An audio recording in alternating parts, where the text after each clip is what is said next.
नमस्कार बंधुरा आज के एक छोट्ट ब्लग भिडियो এনেছি অরন্ধনের প্রস্তুতি নিয়ে।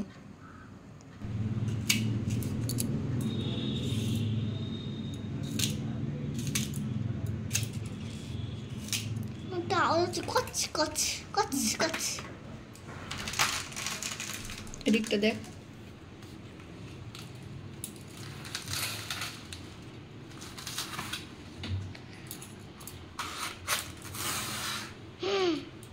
এটাও খেতে হয়। এটা জিনিসটা কি? কচু। এইটা কচু, তাহলে ওইটা কি? পুরোটাই কচু শাক।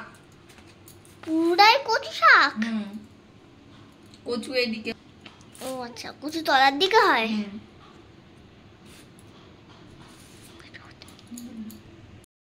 সকালে কচু শাকটা নিয়ে আসা হয়েছিল, সেটা কেটে রেখে দিয়েছিলাম। আর এইদিকে দেখো কাঁচকলা ভাজা করছি, ওইদিকে কাঁকরোল ভাজা করেছি, পটল ভাজা, তারপরে নারকোল ভাজা, বেগুন ভাজা।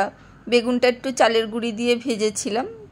সেই তেলটার মধ্যেই এখানে আগে আদা, গোলমরিচ আর জিরে বাটা দিয়ে, মানে বাটাটা দিয়ে তারপরে নারকোল কোড়াটা দিয়েছি, নিয়ে একটু হালকা করে ভেজে নিয়ে এখানে মুসুর ডালটা দিয়ে দিলাম। দিয়ে একদম এই অল্প জলেই সেদ্ধ হবে, কারণ শুকনো শুকনো ডাল হবে। এখানে আন্দাজ করে অবশ্যই একটু লবণ আর চিনি দিতে হবে, একটু মিষ্টি হয়, বেশি নয়, যে যেরকম খায় সে সেরকম। একদম থকথকে ঘন ডাল করা হয়। এটা ঠান্ডা হলে আরও শুকনো হয়ে যাবে, কারণ এটা যেহেতু পান্তা দিয়ে খাওয়া হয় সেই জন্য শুকনো করে করা হয়। আর তারপরে আমি নারকোল দিয়ে কচু শাকটা বসিয়ে দিচ্ছি, নিরামিষ কচু শাকটা।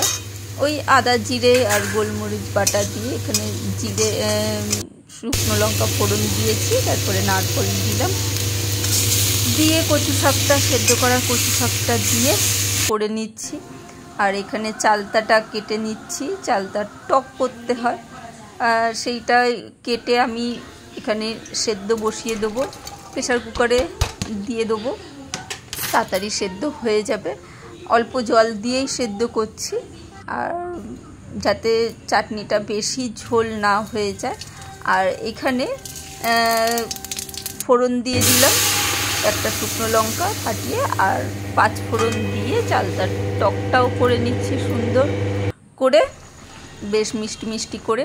হালকা একটু হলুদ গুঁড়ো দিলাম সামান্য, কারণ যেহেতু টকে বেশি হলুদটা পড়লে হলুদ গন্ধ বেরোয়, সেই জন্যে আন্দাজ করে হলুদটা দিতে হবে। লবণ দিয়ে রেখেছিলাম, সেই জন্যে চিনিটা দিয়ে দিলাম, দিয়ে ভালো করে ফুটিয়ে একটু ঘন করে তারপরে নামাবো। এবার শেষে ইলিশ মাছটা ভাজবো। এবারে যেহেতু খুব বৃষ্টি হচ্ছিল, আগে থেকে বাজার করা হয়নি, আর মানে সেই দিনকে সকালবেলাও, কালকে সকালেও বৃষ্টি হচ্ছিল, বাজারে সেইভাবে মাছও পাওয়া যাচ্ছিল না। একটু মানে ছোটো সাইজের ইলিশ পাওয়া গেছে, সেই রকম স্বাদটাও ভালো ছিল না। চলো আর কি করা যাবে। তারপরে মাছের মাথা দিয়ে কচু শাকটা বসিয়ে দিলাম, এটা আমার খুব ফেভারিট। আর এইখানে রান্না সব হয়ে গেছে। রাত্রিরে এই সবগুলোই অল্প অল্প খেতে হয়, খেয়ে রাখতে হয়, তারপরে পরের দিন আবার সকালে পুজো করে তারপরে মানে খেতে হয়। মানে অবশ্যই ভাতটায় জল দিয়ে রাখতে হয়, রাত্রিরে গরম ছিল বলে জল দিইনি। সকালে এইখানে এই গ্যাসের পাশে, এখন তো আর উড়ন নেই, গ্যাসেই হয়, তাই গ্যাসেই পুজোটা করে নিলাম। আমাদের এমনি করে আলাদা পুজো হয় না।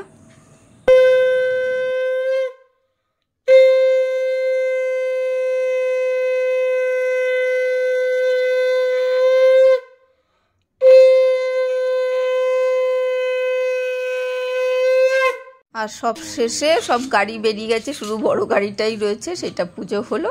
এই ছোট্ট ভিডিওটা তোমাদের সাথে শেয়ার করলাম, কেমন লাগলো অবশ্যই জানিও। আজকের জন্য টাটা, বাই বাই, আবার দেখা হবে অন্য কোনো